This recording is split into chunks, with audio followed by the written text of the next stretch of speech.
তালামিজের কর্মীরা সেই কর্মী যারা দুনিয়ার কোনো প্রাপ্তি চায় না, যারা শুধু আল্লাহর রসুলের ভালোবাসা চায়, যারা আল্লাহর ভালোবাসা চায়, যারা পরকালের মুক্তি চায়, যারা দিনের রক্ষক হতে চায়, যারা দিনের সেবক হতে চায়, যারা মানুষের কাছে কিছু চায় না, এইরকম একটা কাফেলা হচ্ছে তালামিজে ইসলামিয়া।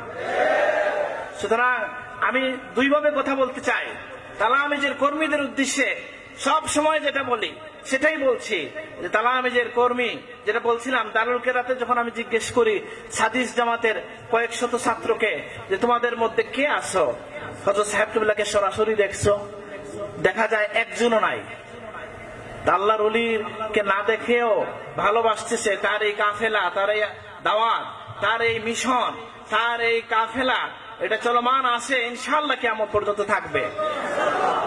এই কাফেলা, এই তরুণ, এই যুবক, এই ছাত্রের ভিতরে কি চেতনা,